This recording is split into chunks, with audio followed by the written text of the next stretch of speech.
What is good, Cardano fam, ADA gang? We have lots of exciting updates to unpack today, so hit that subscribe, hit that like.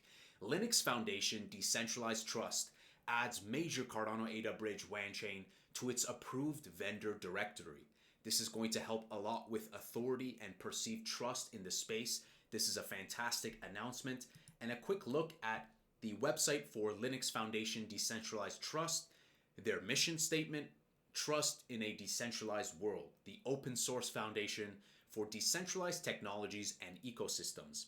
17 projects, 50 plus labs, 169 million lines of code, 186 countries. Now this is great because we see the vendor list, we see big names on there, IBM, bunch of other massive names, Oracle, that's another one we recognize, and we see Wanchain on there. And lest we forget that Wanchain is developed as an extension of Ouroboros from Cardano and will continue to bring in more liquidity into our ecosystem. So that's great to see. Biconomy, with over $450 million in 24-hour trade volume, a top exchange, ranks Cardano ADA as the second most trending futures. This was a great announcement a couple of days ago, and we see just two for trending futures. Pepe leading the way and Cardano ADA right behind it. So big amount of volume. Great to see that people have a lot of interest, be it futures, social dominance. Great to see this. Fantastic. Over 269,000 posts on X mention Cardano, ADA, or SNEK this week, according to Radar. Again, proof that so much discussion, a lot of posts, and a big thank you to SNEK for retweeting this. Fabulous. The SNEK community is fantastic. And I think that SNEK, the blue chip premier meme coin on Cardano, will blast through the top 100. It's just a matter of when, not if, at this point. Jake includes Cardano ADA meme coin SNEK in top meme coins this cycle. Yesterday we mentioned it, but we put out a post today, and that's great because as we saw recently, that I believe it was the Bloomberg senior ETF analyst mentioning that SNEK was the second best performer after MOG. So it has everything: the brand, the culture, the community, the performance, especially the DEX 24-hour trade volume is gargantuan for SNEK. So I don't see any reason why not. Once tier 1 exchanges list it, it's just going to go crazy. This is a great post by El Rolito. Let's go ahead and see, why is Cardano pumping? So we got a bunch of stuff. Layer 2, optimistic rollups, Midgard, Sundial, and I'm so happy that Sundial got the funding in Catalyst Fund 13. Interoperability with FluidTokens, right? A lot of people don't realize what FluidTokens is also doing with the Bitcoin side, with FluidTokens XBT. So that's tons of great stuff by Fluid. Real-world assets and programmable tokens on Finest and Minswap. I think Minswap has a fantastic product market fit. The branding is so elegant and just looks incredible. Stablecoins can finally stop going to ERC20 solutions, legal compliance. Babel fees with Aquarium by Fluid. So Babel fees with Aquarium, we spoke about that recently, is going to allow people to send a CNT and use CNT. It's going to allow dApps to subsidize gas. It's going to allow people to send ADA and not pay any gas, a variety of options. And so Fluid is realizing Babel fees. Babel fees in a nutshell allows for a natural market, not just using ADA, but using other projects as well, which is going to be great. That's a low-key gem for Cardano. Midnight Airdrop.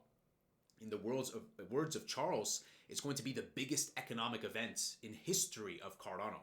The first CNT to likely be listed on Binance. And I think the efforts and the millions, tens of millions of dollars that Charles will invest with Midnight to get CNT integrations will also cascade the benefits to SNEK and the rest of our ecosystem. Bunch of other stuff. Buidler Fest as well, conference for builders on Cardano, NMKR as well. I think there's maybe 1 or 2 days left still for their free NFT that they're giving out for governance. BTC Bridge, I can count at least 4. Won't tag them since some will be a stealth launch. That's cool, I like that. Smart wallets. Wallets that can be controlled without seed phrases. That's great. Kind of an abstraction element there. That's really cool. Zero knowledge protocols thanks to Plutus v3 with ZK Fold. We're hearing a lot about ZK Fold. Charles talking about, speed running and boosting their development by efforts with IOG to kind of fast track development. So I think ZK Fold, we're going to see a lot more. I haven't heard a whole lot about these smart wallets with like Abstraction, but we'll continue to watch. And finally, new synthetic assets protocol, a butane protocol, and new assets on Indigo. Finally, last but not least, governance ready blockchain. So there's so many things that none of this existed last cycle. SNEK didn't exist last cycle. SNEK.fund didn't exist. And so we have a massive community and that's bigger than ever before and a huge ecosystem. And this is interesting, guys. I think we're going to see a lot more bets be put in for this. This is Polymarkets. And Polymarkets has accurately predicted a lot of stuff. So this is Cardano going to see an ETF in 2025? Similar to Bodega. Bodega is pretty much our version of it. But I think there's pretty much like $250,000 right now in total order books, if I'm not mistaken. So there's a good amount of money in there right now. Right now it's sitting at a 29% chance for yes. So I do think it's possible we see a standalone ETF in 2025. Lest we forget, Brad Garlinghouse, Ripple CEO, does anticipate to see one. He said that back in summer. We're on good terms with them. Ongoing talks with Midnight and the Ripple team. Charles would really like to see RLUSD. He did say that Ripple will likely explore new chains in this new year. We also know both projects are ISO 20022 compliant, and also IOG, Ripple, and XRPL Labs are part of the DREC Alliance. So there's a lot of good stuff going towards a high likelihood we'll see a standalone ETF, but I'm also, like I've said time and time again, excited to see the Bitwise Crypto Index Fund being approved so we can see Cardano as a big component of that being traded on the New York Stock Exchange. Let's jump over to pricing. Kind of a quiet day for news, guys, but it's always the calm before the storm. We're sitting at $1.09, kind of chilling, a little bit of a cool off after the $1.11, $1.13, but still looking very strong. Volume is looking pretty good. Let's take a look at volume before we jump to Bitcoin dominance. And taking a look at volume, I mean, it's very impressive. $1.33 billion, massive. Let's take a look at the biggest gainers and biggest losers. And still to this day, we are looking at something like number 8, I believe, for the biggest 7 days gains. Yeah, so number 8. Again, Sui's been going crazy as well. I know George Cryptos R Us is a big fan of Sui. But again, just because something's old doesn't mean it's bad. And Cardano is really flexing its narrative of safe and secure, resilient network effect. There's not many other projects that have been on CoinMarketCap, CoinGecko since 2017 that have still remained in the top 10, 15 range for many years. So fantastic. Really nice to see that Cardano is doing well. And I think this is the calm before the storm. Let's jump over to TradingView, where we see again ADA's just about $1.10, XRP 2.4, Bitcoin dominance 57%, and Bitcoin right now chilling at 98.6. Again, I think retail is slowly exploring right now.